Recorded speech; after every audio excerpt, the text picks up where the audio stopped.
الشيطان الرجيم بسم الله الرحمن الرحيم إن الحمد لله نحمده ونستعينه ونستهديه ونعوذ بالله من شرور أنفسنا وسيئات أعمالنا من يهديه الله فهو المهتدي ومن يضلل فلا هادي له وأشهد أن لا إله إلا الله وحده لا شريك له وأشهد أن محمدا عبده ورسوله أما بعد عباد الله اعلموا أن أصدق الحديث كتاب الله وخير الهدي هدي محمد صلى الله عليه وسلم وشر الأمور محدثاتها وكل محدثة بدعة وكل بدعة ضلالة أشارنا الله تعالى من البدع آمين. قال الله تعالى يا أيها الناس اتقوا ربكم الذي خلقكم من نفس واحدة وخلق منها زوجها وبث منهما رجالا كثيرا ونساء واتقوا الله الذي تساءلون به والأرحام إن الله كان عليكم رقيبا. يا أيها الذين آمنوا اتقوا الله وقولوا قولا سديدا يصلح لكم أعمالكم ويغفر لكم ذنوبكم ومن يطع الله ورسوله فقد فاز فوزا عظيما. يا أيها الذين آمنوا اتقوا الله حق تقاته ولا تموتن إلا وأنتم مسلمون. أما بعد بالي مسلمون كم بكونتيني لا نتفسير لا على كتابه كنو كتابه ممو بحروتي من ناتا إغيتاتا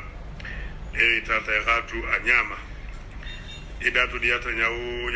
ميكو سنياكو ماليكو على donc ite be dole fola bari meno ala la kitabu hakko dilama hakko bela alamu benna sawaba ma akono donc non tulolo nakarana la من نبي آيو كرنا. أعوذ بالله من الشيطان الرجيم بسم الله الرحمن الرحيم. لتجدن أشد الناس عداوة للذين آمنوا اليهود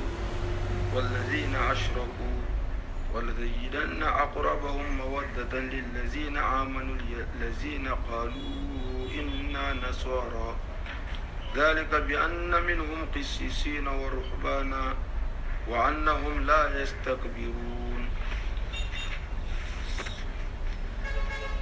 صدق الله العظيم وبلغ الرسول الكريم. مريولو يقول الله تعالى لتجدن أشد الناس عداوة للذين آمنوا. أكال ساتيه مغبيتو مؤمن الغوغومين اليهود ولو اليهود هنا أجلت على انتري لبيبول نا هو انتري بانتا على جابو ياو فرنسا اليهود لو كو كنت لا نيويورك قالوا مسلمون نكوتو ولا من دينو فامو انيمالا داتا تبو جامونو كونو تبو لا سيستم ني نا سيستم تكلينت ala dum fananga fuila haramia aga nécessité tuleji ato ko illa maturitum ile faman كوبي من غير مخمصة ولا من اضطر في مخمصة غير متجانف الإثم فإن الله غفور رحيم. donc de là كلام فلو من تنتجي والموفى أمريكا إما ترى لغوسان كابولو parfaitement أمريكا بوما بيبي مونوبوليزيري بانك لسه بولو ناس كندا سنا أترام بالو تيجي هادو بانك كل بانك هالو غاغا مغول ما بيا مغول لوجي donc نمشلولو أفامبا بيمو مغول لابونو ali ka bungolo à l'occasion de l'entrée et la bungolo réseaux sociaux misro se ko ki salam wolbe sanna donc ou bien a basement ko ta dugoma sous-sol famba be molet donc ni ra uta silen alu termisi mo lo ta o locataire quel locataire ti ni jifra long comme le mo lo bijan il a à compte biboula même il a sadaka parce que par exemple ko sadaka zakat bi valanya donc o se maden kama de premier di miskinima parce que Israël la cause le défendi ni Israël men dunta Europe jamana wu kono Amérique jamana wu kono occidental la obligé bidie même bi débala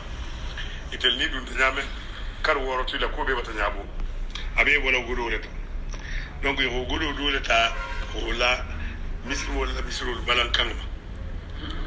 ya misri tan ni kili quand balan ni yo misri tan ni kili quand même balan de l'africaine la misri saba nani bat misri nani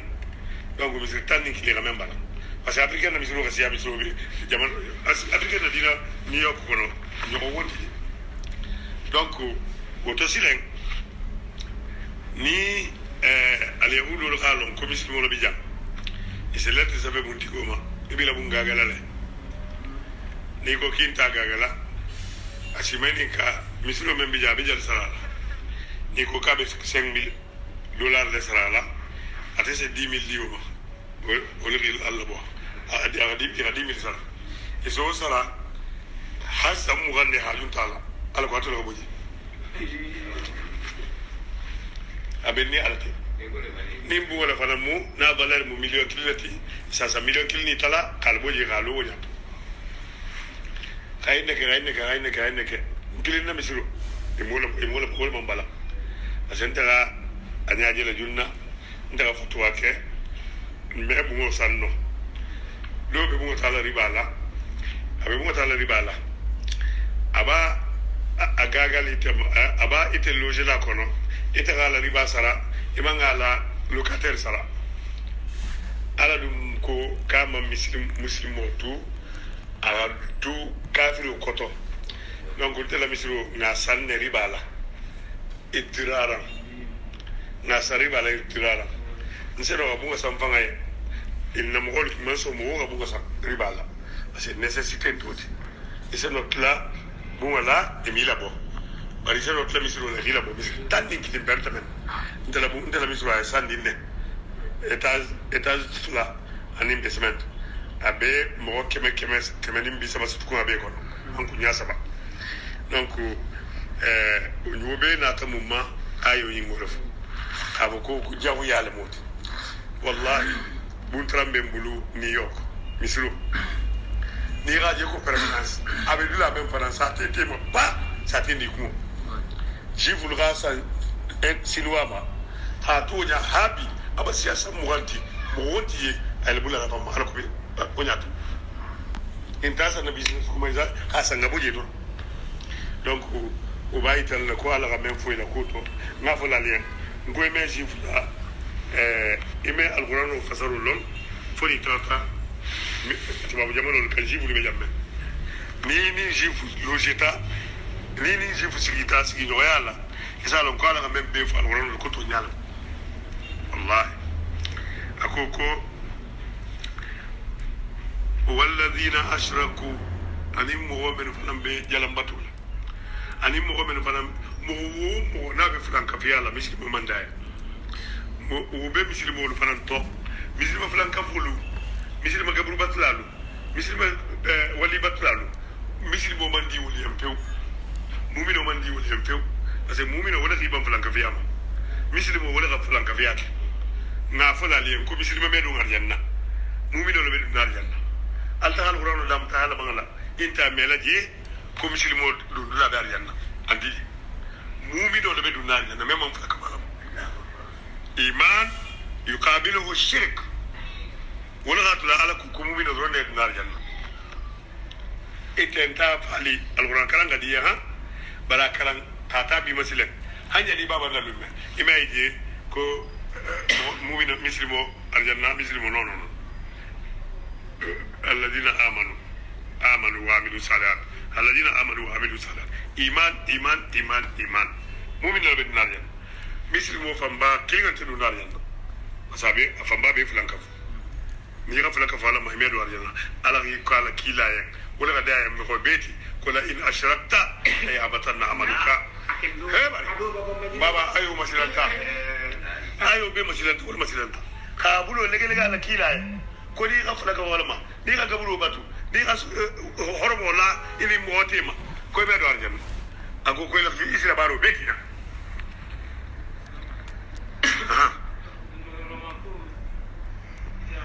juma li ormo ko e bidalati li ormo ko fanam be mola di franka fiam li ormo li ka bunya adama dem be ka hormo bunya hormo ala ko ma yu'azzim hurmatillah fa innaha min taqwa alqulub hormo bunya tale obligatoire alla kila kilo الكعبة أقول والله إن حرمتك لعظيمة لكن حرمة الآدمي أعظم أقول إلى كعبة حرمو كبو كونو آدم دين حرمو كبو كتنبيلا نعم كون كوي كان حرمو ترى إكو كون نلكو كو حرمو مبو حرمو كبو ني على فرانكي يامري يحرمو بنيا mais حرمو لتبلا ليني على تيما حرمو لتتلالا تلالا يبقى différence لومبالي ite kela dumam ala e mo bedi mete odu nani ala te katara ala so kela hormora iba ko jabe na ileki aba ko kela ya dima fendu tabulu fente kela bula men dilima voilà ala en besawo ako wala tajidanna aqrabahum mawaddatan kwa isa tara al ili na kamenya koy al satara mobe menna nakano ya gabu lilladhina amanu mu'minul ma wala joti mobe mu'minul gadi menye alladhina qalu merku inna nasara kuntilmu an-nasara lati bi an-nasara al-ninnu an-nasara al-dikilti ni al-qur'an karanu an-nasara li anyajele bola baje wotmo paul kedisman aflaka fiya bi bulla كما تسليس إني سوق الغفران إني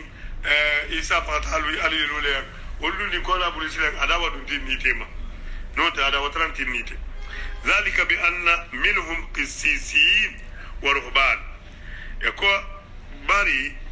كواندي بولالو لبي بولا لوندلالو أنين على بطلالو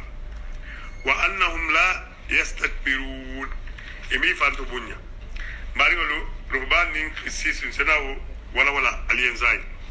وقال سعيد بن جبير كو والسدي وغيرهما إلى كان السدي إلى كان سدي وغيرهما أني ولتنول يكون نزلت في وفد بعثهم النجاشي أكو يأيو جيتا أفريكان لول لكوما Éthiopienne. Dunia be Allah kila naringo sallallahu alayhi wa sallam. Arab lettre ça fait continent bema. Khikli dinoma. Afrique continent drôle ne sont taille. Amadou be dole la kayto to fara. Dole ga kado ta gadama. Afrique drôle ne sont taille dole dinoto. Donc africain dunta dinoto katam folo dunta dinoto katam golf la. Africain folo dunta muslima dino to tambi arabu golf la albatame katambi golf la Ethiopie wolol folo tata Bilal bun Abashal Bilal bun Abi Rabah ya Ammar bun Yasir mo folo ben fana na ne bota jihad wala muslima into fata bi musolo be Ethiopian mo Yasir famille folo fana même il a même pas musulman à toi fata binga lamu Éthiopien lu donc yi musulman ya nimbunya bato ni urugin ya bato africain polo la gasto habo makana la midingo kono kola musulman ya folo sita Ethiopia manzi Madina bango wolol folo son musulman ba yani Madina folo son nama woki al akoko in ayo jita wolol da kola Éthiopien wolo ira délégation na kila maître musulman ya me liyasma'u kalamahu ala ko ira kila kuma kan ala me wa yarau sifatahu ira magan kuto fanan nje parce que mo man ka ira pem son pem ma folema analyser ibe fe dunna pem to ngoja gumme no famini ya gumme na noki même folo be dunna poro wala folo be bola poro bari mo gobe be ko nyanyi ninna ka analyser haka ko men ke kana dum o meno ko labito o meno ko wala ga ala ga hakilo di adama diga male ko ili hakilo jakku bo jandi be fuyi kala hali sunna bo lo kuye ko alla kila ko tan kata ala sara to nyalamu alla kila la gafu to nyalamu ajame fo to nyam ni son to ma kafa tan alla kila la ata ni mata inin kuko bar mo ga na nyam na ko bo fe son ta puru wala kan toro afrique jam man na nek selu jagule ngatar ko mutala jagu ma analyser bari no inu mo loni la loti kitabo tumbi bulla e bata kila la kumome e ko konte du ne ndadi do tampolo de fonga kila ki e ga traina kuma e ga ma kuto fanga je ni na kuma tani ga ma kuto je ni son taw nya banta e bata son e tawari ga silen e ga ina to me e ta tara mo ko ta garreri e da tara abe sira la sai bulti mo ma lo me moment abi yasiru ala hijira lungo ito ila ben abakar beto ben ngo tambat mo wala ki bure ta abakar ya ngamela ko lam ala ha ta yuti famma jigula mo wala ki bure ta abakar le labe ila mera ko lam ako ya fele ka ta yuti wala hawa alla kila bu nyale wala ga mo wala fanam bedum ala dino to ala famma jigula ita botu babu dugu wana mo be kalamati bi babe be ngel be masilandi ha kabe ko ni de la ga buru ko no wallahi kalam farid abe lon nin tanya voilà ko liyasma'u kalamahu fi salakum wala wa yarawu sifatihi ira amarankuto me je mun najam ako yaraw sifatihi anu mafulun bilam لأنه جمع مؤنث سالم ينسب بالكسر voilà فلما رأوه ومن كلابا إنجا وقرأ عليهم القرآن والكلام إيه arajo soro jo man kalaye surat maryam kilamu politicien balati arano mo mel benari ul beson ni maryam ma ara surat maryam la kalaye kurani mo karane yen yaji bota ala u fole alquran kono tafir ayun min ad-dam wa qala ata'u okay ko aslamu kurali na alquran kalani ya islamu ibeto ngwaliata ifa mama kono ko yata na si meriki to ngwaliata wa bakau mamba ebe kasta wa khasha'u islanta weri famajigi thumma raja'u ila sagi ila najashi ila ruwaya memu mu abere ko angleli la reine atele mudina kumoti itirfana nya ruwa wala mudina kumoti voilà fa akhbaruhu ila khibariya wa qala ata ibn abi rabbah ila akhbariya kola atfana tu bitale kila ala resultat ni mala na kila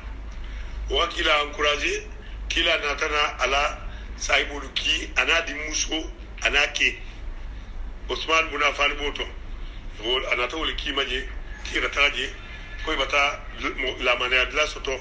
imetoro soto me hakke bati tortire hakke bati nyaga amargo sigima ime firikima ime futu ime la ime dim futu ma ime dani ni me mali sama me do musayma ambargo bi ma folo wala ko la sidan ala ko alla kila ko kaltara najashiya ko mo meto ni gaya idun tata wala traje few wala ni kata africain dino en to jamu kunna wuli wala be dino en to africain folo wala folo yiro boto ko janni benala awwal shahid fi al-islam fata finga lamu yasir fami fanan awwal shahid fami be gabe fa ate fata finga lolu fanam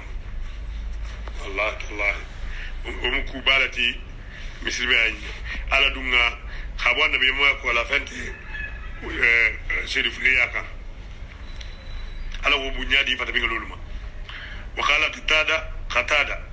hum qaumun akum holol moti kanu ala dini isa ibnu maryama itumbe isa la dino lato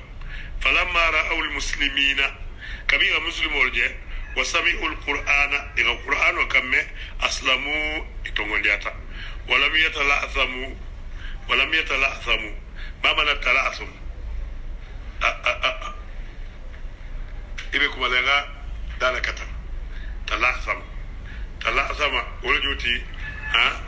لما سمعوا قبلوه بدون تلاشلوجي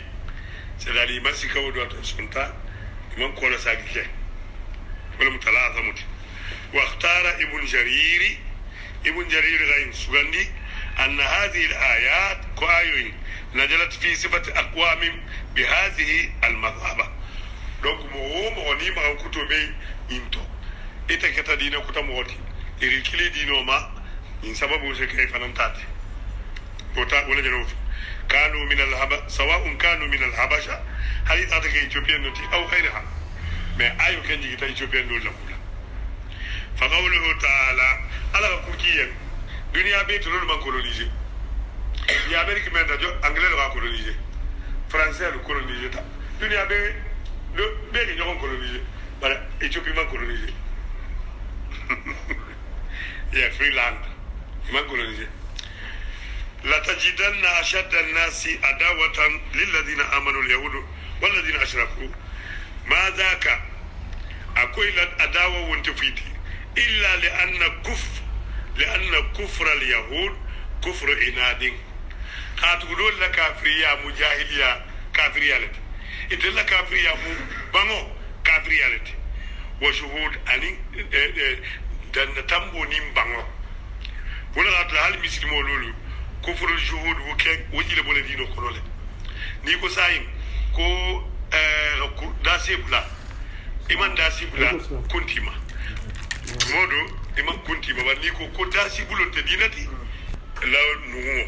وغمت الناس أني لجو مولما جو مولما وتنقص وتنقصي بحملة العلم أني على لندن دي مغمن ما يقولوا دويا ولهذا ولسبب لا قتلوا كثيرا من الأنبياء يعني بمسيامون فعله ولسبب لا حتى هموا بقتل رسول الله هاي إنيان تكيلا فقول فنالا غير مرة سيام دولو كان غاتا سيرينغا كركوتو تاكيبا لا جيلاك جبريل غالا بوشارا بوي امانسي دولو كان بوسون لا كينوتو بوسون فما الله كيلا فانغا ميمفو اكو ابالونغو ako abi oposo kwa aba asantila ama ya oposo taka ala nyinsi bulola sara bulola ha tabi ko anyimala ha dama anin bishir ga adumu base ngamira dabo kele moto be ko ndeke ati fulo ga adumu tariya sitata kono kila ga bulaka ba adumu la jambe suboka ko ana masmu ma nakombe poso ndine kikana ndo marafai suboka kombe poso ndi ko ikana ndo arafayato anatana musukili rilo ala ko timbal sala ne be mo lo miti ko era kisi ni ana be mo miti rafa ko ni tonya la mo ana be mo miti era kisi ko ni tonyante ni tonyante rafa koni baktan zalon ko ibe fadi yalla to ira muta ira fa munna ba shi bisir bata fa an-nafs bin nafs wala alaihim la'inullah ala danko bima al-mutatabi'atu ila yawm al-qiyamah danko men medan al-qiyamah al-musib wa qawluhu ta'ala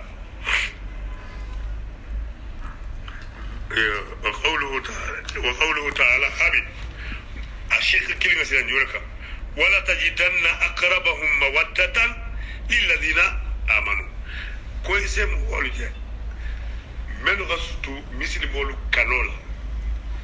الذين قالوا منكو إنا نصارى نينا لولو فنان قال ولا لا منكو كان نصارى ميت أي الذين زعموا من غافوا أنهم نصارى كان نصارى ميت من أتباع المسيح كوي بقولين موسى عيسى منا أكو جان زعموا matola munna wofo parce que alquran ayu khafale bible khafale ko wa rasulan ila bani israila donc atman ki chrétien inuma isa man kima abe bible kono fana ka man kima donc atman kima wonya itel dun ko ki batele ko wala ko zaamu na tawalla no tabafa alladhina qalu inna nasara mais quoi alladhina zaamu annahum nasara parce que inte nasara inta atibula ko mais itelol ko ki bula ko ala ma fuki bula ko amanna dinati dino memo alamiyati dina kilinga memo alamiyati dunia be ta to misra dino ala wa ma arsalna min rasulin illa bilisani qawmi ala na be mo membe ki arabe ki adam wolu ngala kan ala mo wolu fanamma amo malaki ila nas ka fatan awole ki mo wolu be donc to sile wala ko kusam fihim mawaddatan lil islam eni la ko be ni ndelu New York na réunion de la église konorat église iran na misro janita ibaren la misro église ra ila croix manu jubalumo ya tata jumo saladi habi hansini foto kama silikuta soto jumo besal to nyala mati afifu wala mutonyata lolu mo la kurgo fazani lolu ga na misro bala na misro janto lolu ga place di makal nazar def voilà ko ira fu fanan ira bunga men na boye New York ila bumba flo 11 septembre yotami 11 septembre ni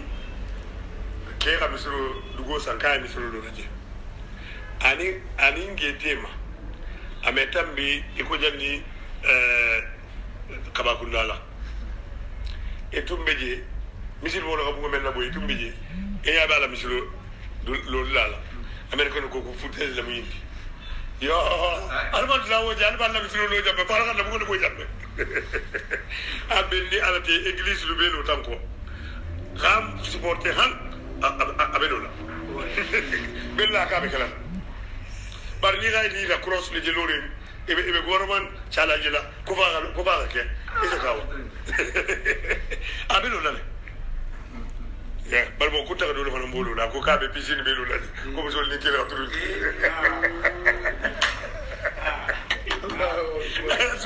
subi ako ka sai to mo la ko misil be adino mu tolerance dati kasi musol ni musukelu bula salla ni wonna ase piscine to benje ama wo ke fo mo be patukura manifeste la han abato la natala ta siyan la to ko baru be bay tala le ko ala kam fo woni mutunyati ko la tajidannahum ashaddu an-nas adawatan yahudulun ashaddu an-nas muhabbatan lil ladina amanu voilà wa nyimbe mu exemple le italien ko alquran mutunyati yotame akoko wa madhaka ko man tufiti illa lima fi qulubihim إذ كانوا على دين المسيح même bi son dometo ila dino fangole ikulala dina te dunia kono y compris islam tolérance même chrétien dino tolérance ila dino base ta tolérance lema hayga adana tambi etelia hadin tije ya jihadin tije ya nimro gi kosi imitasara ni ila durgo boy bulu kiyela ni ila mama boy bulu fongo yi kiyela durgo fana bo gadu ngam na ri fa itulo jambusi ile tulo dam du ngabul ila dino ke sikri ngole ka voilà ala dinul masih min ar-riqa imame min ar-riqa war-raba hinno tolerance même bila dino tan de dino woto kama qala ta'ala barbe galo ko tolerance ban na dan tambita abe amani ya dinaro tege ko dinaro la gajero siya wala ko be siya ni tata ni ga tijaru bate ya ta ilo ila almaboya arabulu lek moto ndada jannabi ngam sudo mutan ndada jeno kala ndada jang ngagu waru wana gudu sunya ngainke iko kawa arip mo tapita abeta da abeta da hijin bo gabari bo ata o fara mese wari ako I was born again kuma bata soto you have to be born again fira soto na di kuratola abata soto donc ajele kayo mo wana tatu umbu ajiru mo be banda ajena ala dunia ala ndam taratire mo wala jo banda de ala ta banda pas aussi banda dulu jumbo ni mangolo li ento abra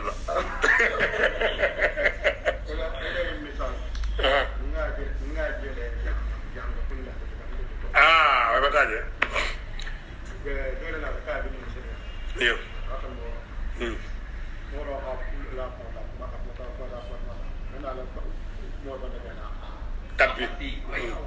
iyo tapi beso bi ala dino beta credo nya dino kumuto ini tapi lo ali ndo mi solo ko e beta credo loro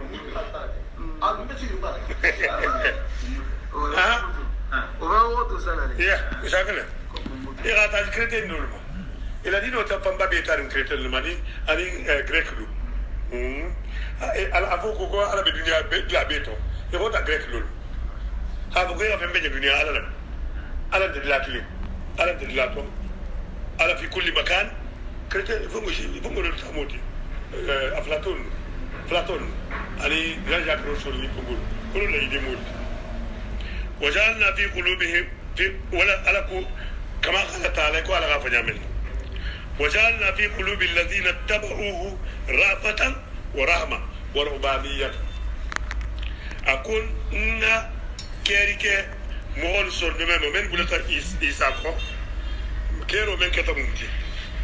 tolerance hinno anin soleya anin rahbaniya munti min ar-rahb atesila na to rahab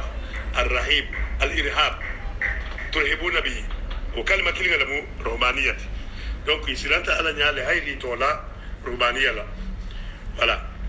wa fi kitabihim من ضرب على خدك الأيمن كليغي يقولك با تماغوسي فأدر له خدك الأيسر إلي مراتو قبل أبو غنموسي ولا كم باكو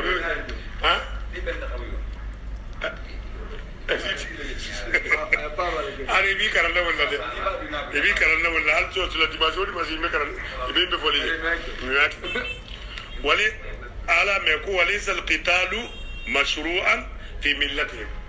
كلا إلى الدين وكنانتي جهاد ولهذا قال تعالى ولا ألكو ذلك كوي لو توليرانس كمو بأن منهم قسيسين ورهبانا إلى لندي لا لبيتي قسيسين ولا لا لوتي ورهبانا أسنا أفالي ساي ورهبانا أنين إلى بطلالو وأنهم كيتلو لا يستكبرون يمين فانتبوني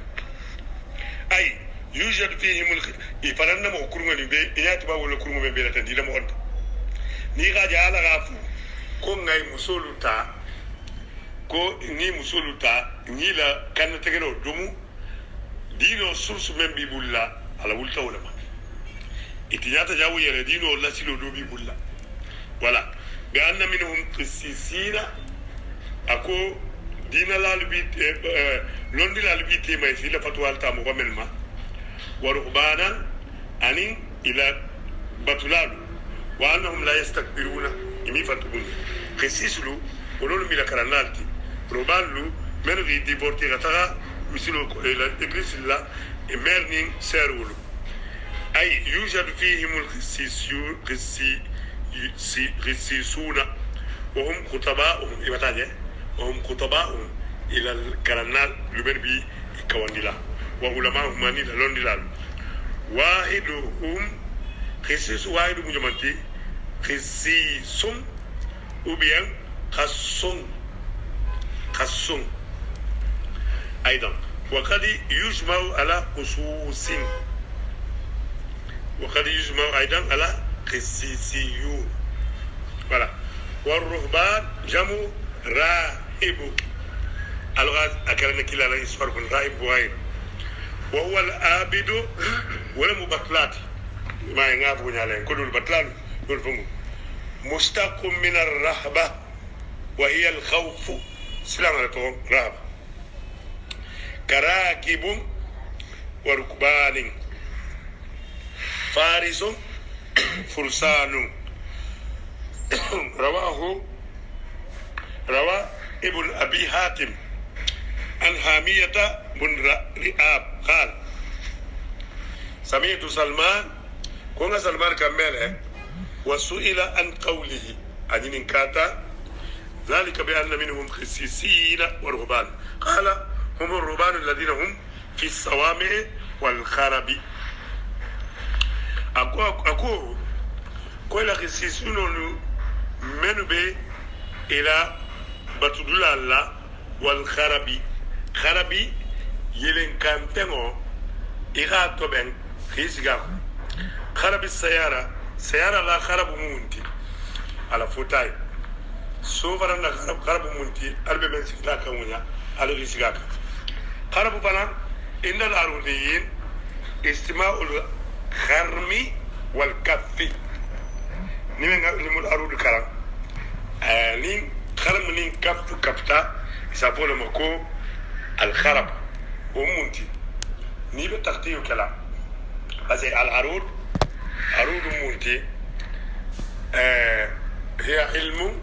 يعرف به تقطيعات الشعر العربي صحيحه وفاسده عرب الشعر بيبجي يثبت كنتله ظهور العلم وافرها جميل مفاعلة فعول على فنجو طويل له دون البهور فضائل فعول مفاعيل فعول مفاعيل عرب فنجو بيبي تقطيعورين نيكو نيكو تقطيعو نيكا شير لا ساي نيكا بيت لا نعمة نسيتو سانغا تقطيعو خافية إلى شير ناغا نامني خافية ولا ما يلمو لارود donc ñing xarbu même yinti silen atani koko mafailu xar musedu nga kono alin kaf xar menti ila mim faul fil o hazf ko boji kafu menti ila nun membara bangale bo boji mafailu ake mafailu ila nana etri ila ilma hake mafa'ilun oni ra ilmu la rudu karan ese urbe long ibona mako kitabu biji kitabu ni maba ni raje ira karamo ni masoto wallahi se ilmu la rudu long ate alon kanani ni ri wakili salo kitabu ton ada sabil ila ilmi al-khalil ila ilmi al-khalil ada sabil ila ilmi al-khalil على صرفني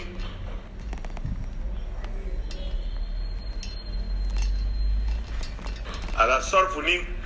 أرود أقول لدي غاكي لون نكلت المصرف بس المصرف ني الأرود بيك بس ناو أتبع كلمة ولا بندولا له درونكو mais صرفو كلمة بنيا أبيسير نيامي نيكو سايكو ضرب أتبع ضرب أسي ضاو كفاول فيلوتي أسافكو ضرب فعل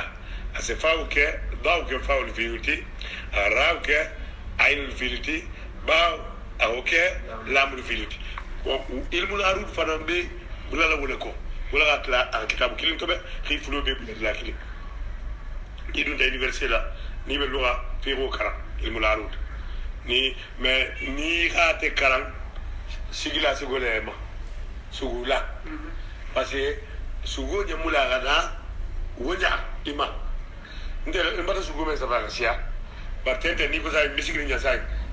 ko to filimanna yagalin ku manna mamena sabela mena sugula la mais ni ko to fil ku gal soto ou bien ni yagalin ku gal so say sa sa pesa han ku sugo ku keme safolo ko ashiriyati apowiya kina kedora trambe niyokel bela filla aton ko Daoud Konde atrambe niyokel bela filla ngan sigi su kilimo to kuru bina ni ngamel lama asugo ngakara inde wulungu mais ni ko sa ko ngasugo la halik bayt kilimo mena fala da auta ken ya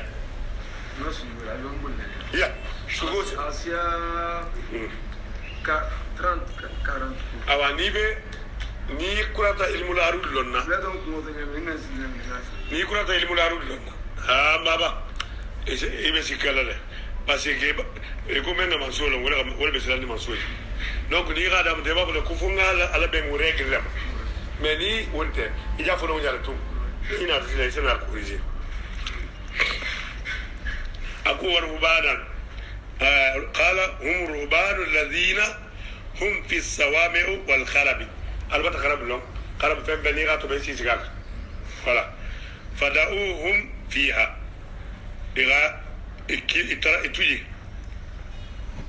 قال سلمان كو وقرأت على النبي وين كان كيلاي ذلك بأن منهم في السيسين فأقرأني ذلك بأن منهم صديقين ورهبانا سدالي قراءة كتلا من بناتي صديقين كسيسين أفلو بقراءة صحيحة voilà mais alors ko sapeta ala qira'at ubay bin khalaf talama non te qira'a siamana tumbe mo wala bulu alla kila ngurani karam mo wala kunya wurula kala nya wurula arabu la kabilu wurulu kenya parce que comme ni rafa maninga ko ni yango pempensen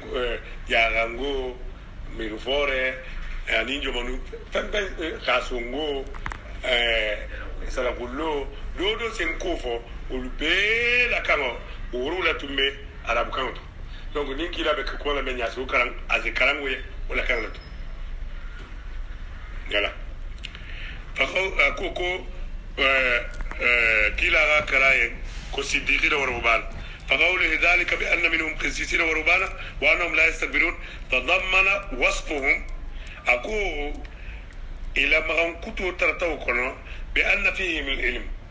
كلم لون لالبيتو والعبادة بطل البيتو والتواضع فما جيل البيتو ثم وصفهم بالانقياد للحق أنا ترى مطروفنا كم غلول من زوجة نام أنت كتو كيلو ترمي مولا إمامي على كسولا إمامي على كسولا موكب ورا غمنا دون توبي هاك مثل مور وبين أتمنتي أنهم ينقادون للحق ise ni ga to nyaaje se swama donc ato salu ndinke la bango o beto la ringa tella sigringo le mu bari na jango le mu mbe janga fabi kidi donc o mo keme wora ga mena du muslimat abila attestation banan na ga mena du attestation ko bi di ko do ala fangi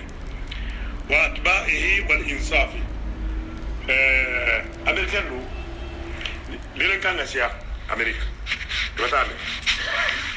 Amérique, population nasia, Chine, population nasia américaine, Inde, population nasia américaine. Par Amérique, Kasola, Mohamed, c'est ça, on l'a élevé. Asia, on y a mano beta, Kasoti. Mohamed, million, ça va dire, la louole, on l'a ça, on l'a élevé, Kasola. Gambie, Aline qui n'est pas là de Nigo. Obé Kasola, Amérique. Donc il a tana ko kabe ko kaso bana mu republic kutalti il a tana abo ko ba tiya do le kila dunni kalu mo ko nalu nga dina mo ko lu recruit ko la dum wol gata i karam di éduquer ni men na di do ta so par problème da daga nyame sile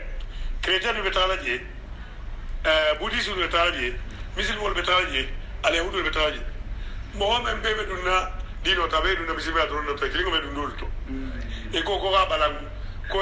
ala ulta ko mama ala ulta me mama ko no da amel ki besi ka misri moti e ko garte balanda ba ala ga de maro ke jamme congress ni ga bil sambaji ni ga wote ake ko sariyanati 51% pe doron bara abo sare nyala ha abo sare nyala 67%. Donc il rata de raboti amanno. Donc wala atula ali africain américain même be la musulman be raso de kasula africain américain même be black american 80% be tata la kasula 80% afa ba be fadan bota kasula musulman isoro je kuma dara musulman ko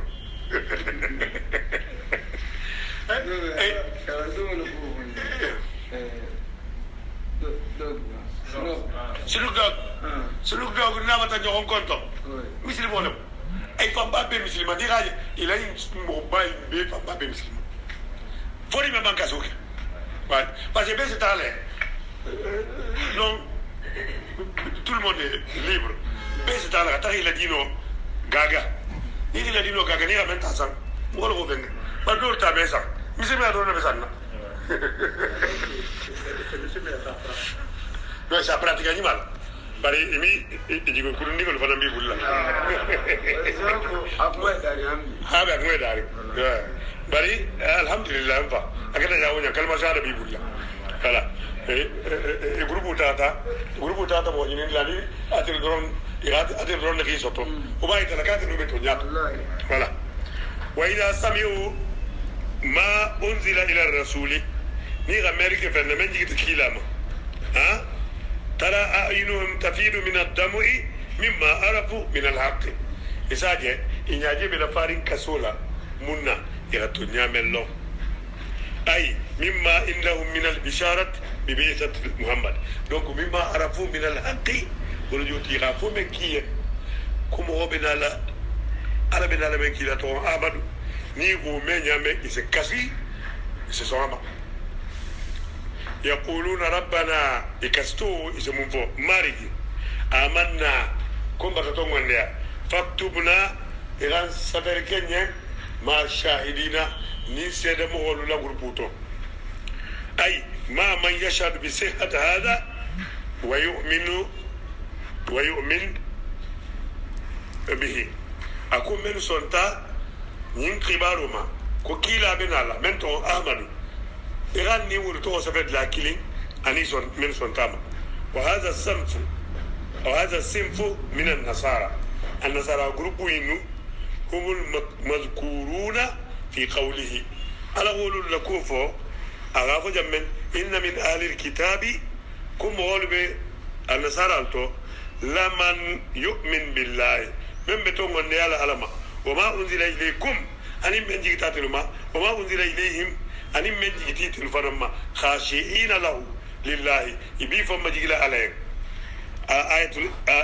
آل عمران وهم الذين قال الله فيهم على من ناكرون لكوفو الذين آتيناهم الكتاب كونا كتاب لمرما من قبله جنين مسلمنا دينو من على وبيا القرآن من على هم به يؤمنون كل بتوم دارين وما القرآن وما به ضمير يعود إلى القرآن وإذا يتلى عليهم قالوا نيغا القرآن كريه سافو آمنا به مرزوما إنه الحق من ربنا كل متوجات فتم ماري لا إنا كنا من قبله كنت له جنين من على مسلمين متر مفهم كل لالتي donc ala manna kretinya dinati ala manna yahudi dinati urbe musulunati anade dinaki menti inna dina indallahi alislam muslimi dino atuni muslimina la tahlu alayya wa atuni muslimina jonga mutu suleiman al nadin dina wodina hada adam ladino muhammad ladino abi muslim madina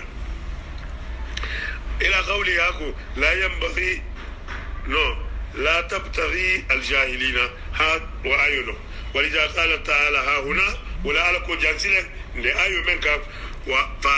فأصابهم الله بما قالوا قال ناتني سراب فلنا يغمنفو أي فزازاهم على إيمانهم وتصديقهم واعترافهم بالحق إلى التنيا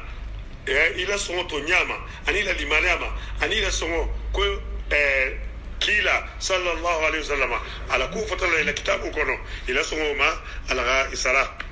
جنات الجنة تجري من تحتها الأنهار كونيا ببرل من كتب خالدين فيها خالدين فيها دومارينجي يمبوجي أي ماكثين فيها أبدا نيدون تار جنة مبو يسدون جهنم عليها aljanna wonte la yuhawwaluna wala yazuluna imema yelema imema moji voilà وذلك جزاء المحسنين نيا كلالو إسلام ولد أي في اتباعهم الحق وانقيادهم له إلى تنيا بلو تنياكو أن إلى فنكلو تنيا اقرأ يا أيها الذين آمنوا لا تحرموا طيبات يا أيها الذين آمنوا لا تحرموا طيبات ما أحل الله 88 يا أيها الذين آمنوا لا تحرموا طيبات ما أحل الله لكم ولا تعتدوا إن الله لا يحب المعتدين وكلوا مما رزقكم الله حلالا طيبا واتقوا الله الذي أنتم به مؤمنون متقرأ اليهود النصارى لا كول لا من على دوم ولا فنم مثلا دوم من دهاتا أني من دها من على دون نقول كونو نجيجو من كونوتين سورة المائدة من تو مائدة كني ميلان على تو مائدة وآيو لا بيجي ها وإذ قال الحواريون يا عيسى ابن مريم هل يستطيع ربك يا جكلوا بلي على موت إما فكوني على سلو هل يستطيع ربك أن ينزل علينا مائدة من السماء قال اتقوا الله إن كنتم مؤمنين قالوا نريد أن نأكل منها وتطمئن قلوبنا ونعلم أن قد صدقتنا ونكون عليها من الشاهدين قال عيسى ابن مريم اللهم أنزل علينا مائدة من السماء منجيب له فلا يقولكم عيسى يا لا مالك سلوبا hakini miranga na jigimma isa tumbe musa la histoire le folie abul jakaraniya wa anzalna alaihimul manna wassalwa ala 37 le ila dumruti wat sabu insa weleta fu intima ira tebili kindum tebili ira fano laka iberi sigara muru kilibe kana kajolo ni ko ratu dum la to gaile ni midi fana sita kana risigi wonya ni ura fana sita jani bilala wuke esi la kanto gole atamin qalu ya musa lan nasbir ala ta'amin wahid udu lana rabbaka yubayyin yukhrij lana mimma tunbitu al-ard yotan hayta an dunya tan sabanu tututo fani bila dino kanu bari ala ko hebtu misra fa inna lakum ma fiha ma saltum altaje nala mbadi laluma algo galun toku ko fo alba taraji na alfanya altara ka seno kala ngul kala voilà donc isa ko lol la ko fi yensi rek fana na tana info isa ko esi ala seno kala isa ko kalme sila tanya alme sila tanya isa bala ko na seno yinna o mu ko bali abati voilà e ko do ga men fo isa bu anta wa rabbuka fa qatila fa in hauna qa'idun ko tayni mari ga kelo ken telbija ni mari kusantelo la ni mari kata keloke obe muslimol me fo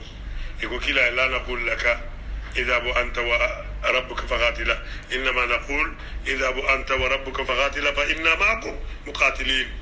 konti fana se kelo kife donc woto sila kaba ko fiyen yo fo wala e ko kono nga menyalla le nuriid an nakula min menyalla ngadum وتطمئن قلوبنا إلى خبار من فوني نايت كتو نيال موت وتطمئن قلوبنا ونعلم أن قد صدقتنا كون علم فلان كي غمن فو تو نيال مو كي لا علم غول غمن بيفويه اسكي لا تشانجله يا فلا كوفا انا دليلو كين نو ولا على عيني وراسي مثل ما سون تاما يترما سون كوفا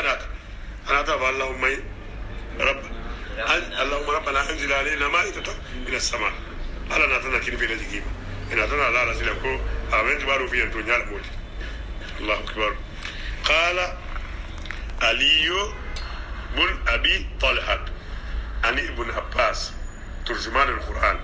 علي بن أبي طلحة كو نزلت هذه الآية آية جيتا في رهط من أصحاب النبي كلا لغلو كدولو لكولا قالوا يكو نقطع مذاكيرنا كون غانا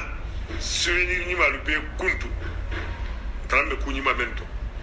بي منتو نابي كنتو ونترك شهواتنا شهوات الدنيا دا منيما وتولو أبيو نبا ولبن تريابي أنا منيما اللي مسلم نابتوي ونسيه في الأرض كما يفعل الرهبان نا tourisme ke dugulu kan ala batola ani kiliro la alama iko roban lu beben kala fa balagha dhalika an-nabi wasita kilam fa arsala ilayhim kilaga alfa ala fi yagala fa zakara lahum dhalika akwatelu al-ghaib fa qalu na'am ikokiyo fa qala an-nabi sallallahu alaihi wasallam kilako lakinni konte barinte naatilu si iban duniya to naatilu si ban luxe to naatilu si ban daamo to barinte asumu nse sum wa uftiru nse fanda mu nse dumuru wa usalli nse sali wa anamu nse lafana wa anke woni sa nse musulu futu faman arada bi sunnati nimen ganna sunno muta ita matan tamanyama fa huwa minni ite min tele doti wa man lam ya'khudh بسنتي لمن أنت سنة وتي ما متا فليس مني تندر جاء سوفي لون تكيلات لكل بوت سوفي من بتاعنا في فيلا ودو كنا أكون قبل يفعل غيري جاء يركنا الماني جاء غيري كيلات تقول بربوكيلين تو رواه ابن أنا ما أدري جاني سني إنسان تا أيوة ما بس ممكن سيمان داتو بسم الله اللهم اهدنا فيمن هديت وعافنا فيمن عافيت وتولنا فيمن توليت واصرف عنا شر ما قضيت فإنك تقضي بالحق ولا يقضى عليك إنه لا يعز من عليك ولا يذل من واليت تبارك وتعالى